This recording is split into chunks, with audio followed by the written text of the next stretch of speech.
What's up, ETE? Welcome back. This is a continuation of the last video. What is credit? Sorry for the delay. I had some issues, but I'm back on track. So let's get back to it. As I said in the last video, we're going to get into a little bit about improving your score and how exactly it works as far as improving your score and who really decides that. So as you see on the screen, as creditors get information, they report to these credit bureaus. And it's a bulk of information that helps decide your score. So as far as updating information on helping to build your score or get that actual score from the reporting agencies, 6 months is the bare minimum amount of time anyway to actually give yourself a chance to improve your score. So 6 months of on-time payments as far as bills or whatever lines of credit you have open are really what's going to make a difference, and that's the bare minimum amount of time for that. Another way is if you have a chance to elevate your credit lines or you're offered that chance, that is also a good way as well. It's showing that you are more trusted through whoever the creditor is.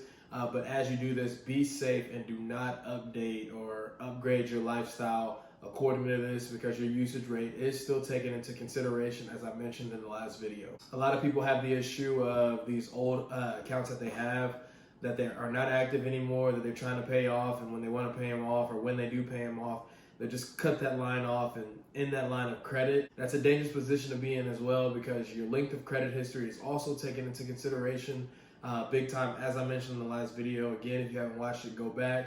But ending those credit lines can hurt your length of history. So be careful before you do that. You don't want to do something like that and damage your length of history, because that's a big. As far as the time it takes for these things to appear in your report, as you see on the screen, there's specifics to it, but they're not really that specific. But you have to pay attention to the detail of whatever it is you're doing to help yourself improve your score.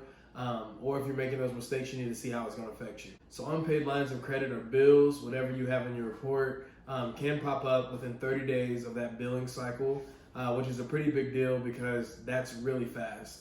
And because bureaus get a monthly report on these things from creditors, you have to be careful because they're really not obligated to report anything good at all. So that 6 months of on-time payments can do you good overall, but month to month, they don't report anything good at all. So you can have a really good month of doing things, a really good couple, 3, 4, 5 months, but they're not obligated to report any of that at all to any of the bureaus. This is why you have to be careful with small things that seem small to us, but not to these bureaus or creditors, which those small things that I'm talking about are like lines of credit or small loans or even big loans, of course.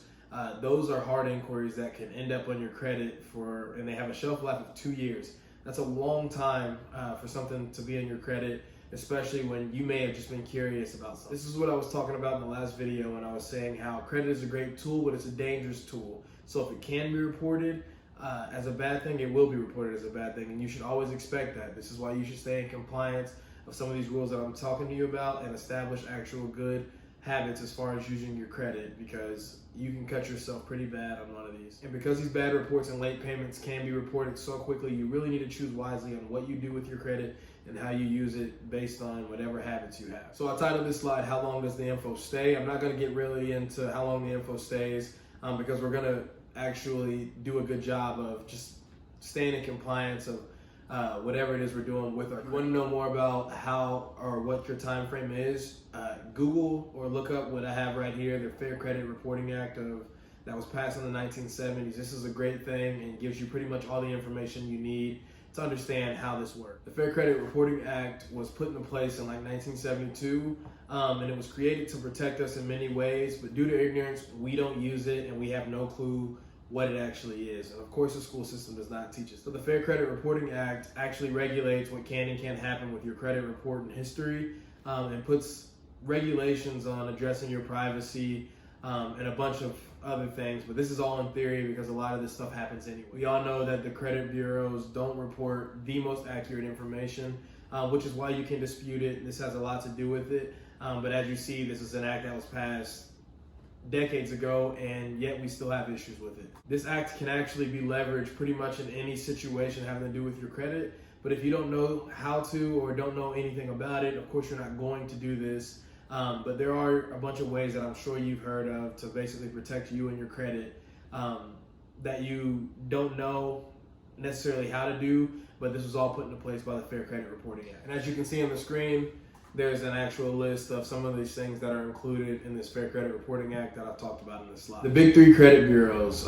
If you know anything about your credit or have any credit apps, I'm sure you've seen these before, but here's the information and breakdown on actually what they're responsible for. These three agencies are known for many different reasons, good and bad, but without getting into any of those, their purposes are listed below. Take notes, look at these. I promise you, they'll help you understand a little bit more. But as far as the three reporting agencies, here you go. It's pretty simple. Now, I'm not going to go too much further with this, but I believe I've laid a foundation that will kind of help you go and do your own research. I want you guys to kind of indulge yourself in this, especially if you're not doing too good in this area. Understanding the thing before you actually work on it will help you a lot. You can ask questions to people who are out there actually trying to help, or if you want to do it yourself and try to leverage the act yourself, when you go talking to collection agencies or debt collectors, you can kind of see what you're allowed to do, what they're allowed to do, and what you can or cannot do. And this will put you in a really good position because